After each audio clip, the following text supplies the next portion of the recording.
El cristianismo es la religión actual más practicada, con 2.400 millones de seguidores en todo el mundo. Lo curioso es que teniendo un único libro de instrucción y sabiduría, que es claramente la Biblia, existen dentro de ella innumerables ramificaciones, entre las que se encuentran diversidad de católicos, protestantes, ortodoxos y anglicanos, solo por mencionar las ramas más conocidas. ¿Cómo es entonces que haya tantas diferencias entre ellas? Muchas de estas diferencias se basan en las diversas maneras de interpretar las enseñanzas dadas. Otras diferencias se dan por añadiduras humanas o tradiciones posteriores al relato bíblico, que con el tiempo fueron tornándose como dogmas por algunos de estos grupos. Hay algo que todo cristiano debería tener bien en claro: la Biblia no acepta competición ni actualizaciones. Su vigencia es la misma cuando fue escrita, hoy y dentro de 100 años. Hoy veremos una verdad bíblica guardada por solo unos pocos. Veremos por qué esto es así y cuál fue la mentira que quiso inmiscuirse en su lugar y que hace que muchos cristianos sinceros estén adorando a Dios de manera equivocada.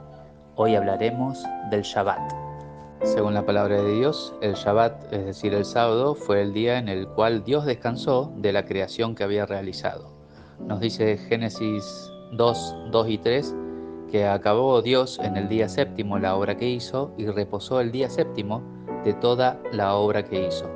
Y bendijo Dios al día séptimo y lo santificó, porque en él reposó de toda la obra que había hecho en la creación. Cabe la pena mencionar que Adán y Eva obviamente no eran hebreos, por lo cual la idea de que el sábado fue dado a la nación de Israel es una mentira. Alguno dirá tal vez que aquí no aparece ninguna ordenanza de parte de Dios a guardar el sábado, pero si bien la ordenanza no aparece de manera escrita aquí, esta sin duda se realizó, porque Jesús mismo lo dijo en Marcos 2:27. En palabras de él, dice el versículo que el día de reposo fue hecho por causa del hombre. Concluimos entonces que el sábado fue un día de reposo de origen divino dado para toda la humanidad. Los que quieren torcer las escrituras dicen que la ley de los 10 mandamientos fue dada recién en el Sinaí a Moisés, y esa es otra mentira, porque todos y cada uno de los mandamientos los encontramos escritos antes de este suceso, la gran mayoría en Génesis y también uno en el libro de Job. Luego veremos por qué. No es este el tema del video actual, pero les dejo aquí una lista de los versículos donde encontrarán cada uno de los mandamientos escritos antes del acontecimiento de Éxodo 20, donde se le da la ley a Moisés en Sinaí. Como verán, pueden hacer pausa y examinar cada uno de estos versículos para darse cuenta de lo que les digo. Alguno puede mencionar con toda justicia que el tercer mandamiento, aquel que dice no tomar el nombre de Dios en vano, aparece aquí la referencia en el libro de Job. Sobre esto, cualquier teólogo verdadero puede certificar que el libro de Job fue el primero escrito por Moisés y el primero escrito en toda la Biblia. Además, la historia de Job se ubica cronológicamente en la época de los patriarcas, por lo cual es anterior a los hechos narrados en Éxodo. Volviendo al tema de la santidad del Shabbat, vemos que además su ordenanza la encontramos recordada en Éxodo 16, en ocasión del milagro del maná. Este pan dado del cielo debía ser recogido en porciones dobles el día viernes, para poder así reposar de esta obra en el día sábado. Son significativas, además, las palabras del versículo 16-28 que dice: Y Jehová dijo a Moisés: ¿Hasta cuándo no querréis guardar mis mandamientos y mis leyes? Claramente vemos aquí a Dios reclamando al pueblo de Israel sobre la ley, una ley que para muchos cristianos todavía no había sido dada, por lo cual repito, el que la ley haya sido dada recién en Sinaí es una mentira. Luego sí encontramos en Éxodo 20 cuando Dios entrega los 10 mandamientos a Moisés, que cabe mencionarse los mismos fueron escritos por el dedo de Dios en placas de piedra. Mientras todo el resto de la ley ceremonial fue escrito en un libro, los 10 mandamientos fueron escritos por el dedo de Dios en placas de piedra, lo que marca de alguna manera su perpetuidad, es decir, algo que no se podía borrar, algo que no se puede eliminar.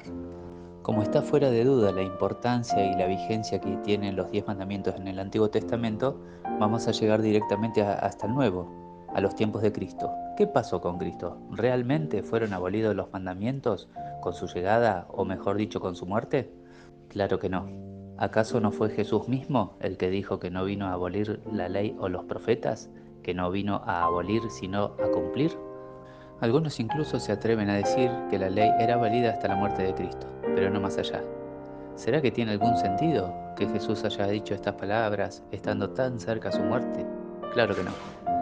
Además existe un versículo tan claro que muestra la vigencia del sábado que solo de manera ridícula se puede refutar. El versículo en cuestión es Mateo 24:20, que dice: Orad, pues que vuestra huida no sea en invierno ni en día de reposo. Aquí Jesús está hablando de manera profética sobre un evento que ocurriría muchos años después de su muerte. El suceso fue el de la destrucción de Jerusalén por parte del Imperio Romano en el 70 después de Cristo. Claramente entonces el sábado seguía estando vigente luego de la muerte de Cristo, y obviamente también lo está hoy en día.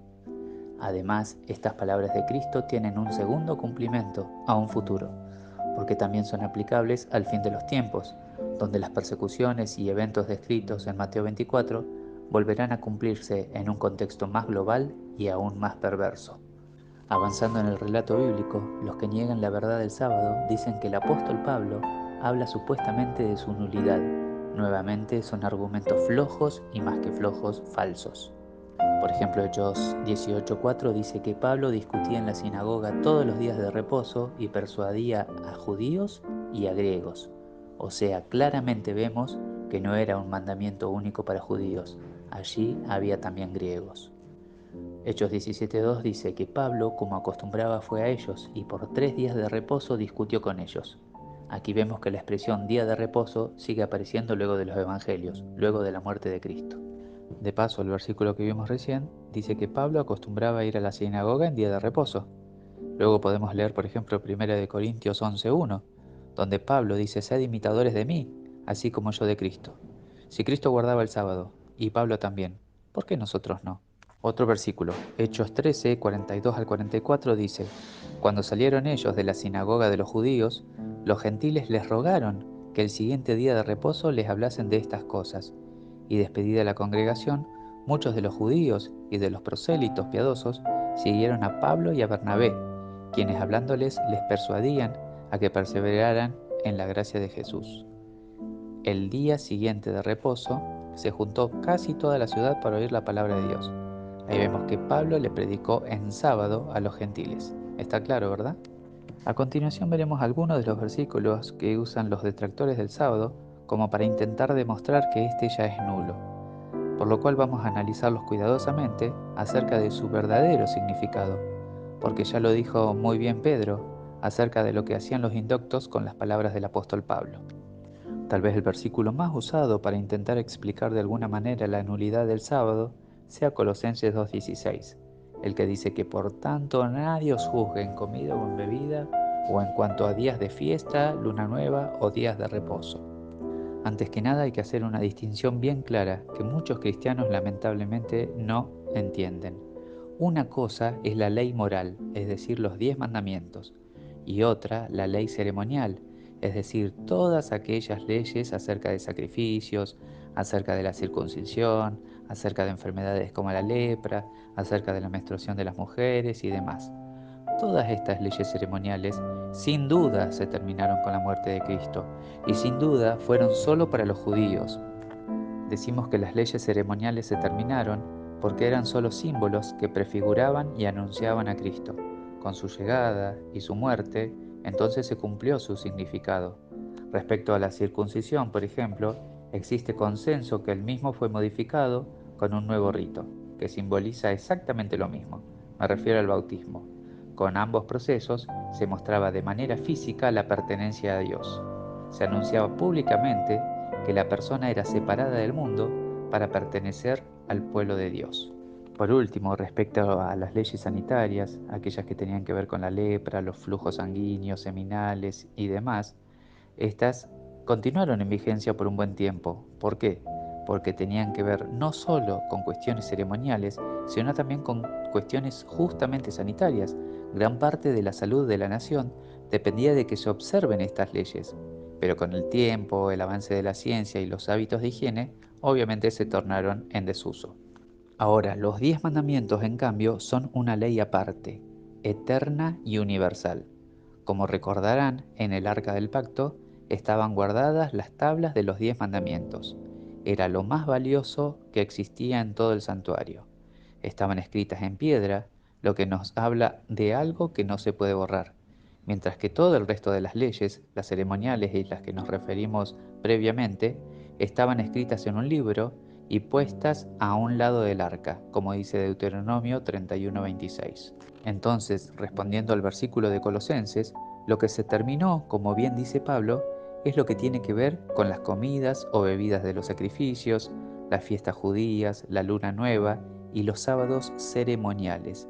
Estos sábados ceremoniales no son los sábados semanales. Esto puede verse, por ejemplo, en Levítico 23, 27 y 28, donde dice: a los 10 días del mes séptimo será el día de expiación.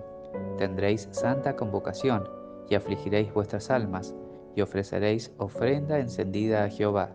Ningún trabajo haréis en este día, porque es día de expiación, para reconciliarnos delante de Jehová vuestro Dios.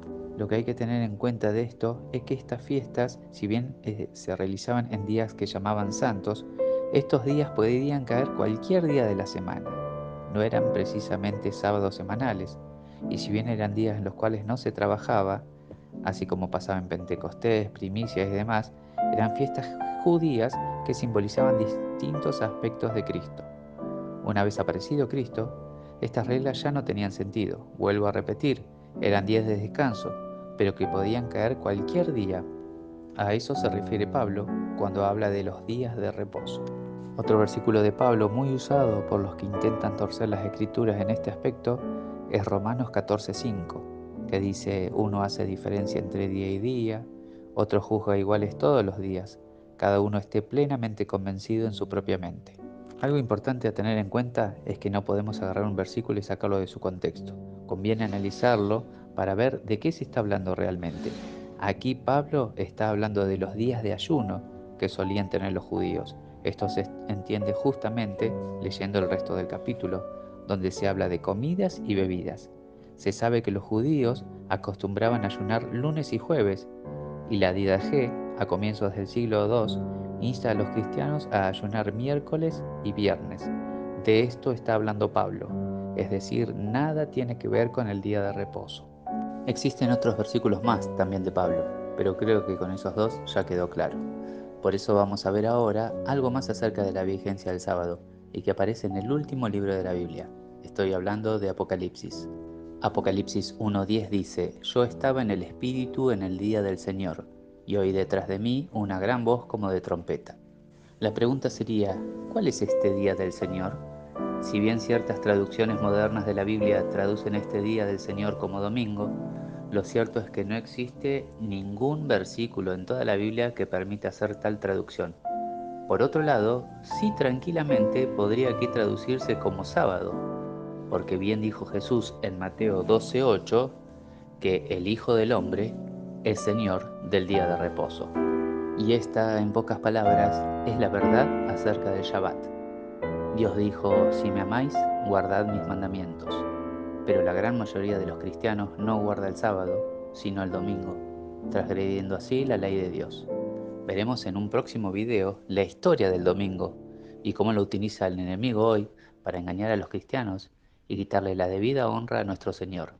También veremos en otro video cómo guardar el sábado. Ahora vemos que es importante, que sigue siendo vigente, pero veremos cómo se guarda. Terminaré el presente video con Apocalipsis 14:12, que dice: aquí está la paciencia de los santos, los que guardan los mandamientos de Dios y la fe de Jesús. Que Dios te bendiga. Por último, no quisiera dejar de mencionar que en Isaías 66:23 se nos dice claramente que seguiremos celebrando el sábado en la tierra nueva, es decir, cuando la tierra ya está limpia de pecado, cuando estemos solamente aquellos que hayamos aceptado el Señor.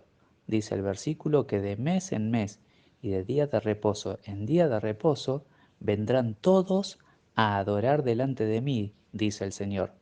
Vean el contexto y claramente se darán cuenta que está hablando de un evento futuro que ocurrirá 1000 años después de venido Cristo a la tierra. Un tema lindo para profundizar más adelante en otros videos. Que el Señor los bendiga.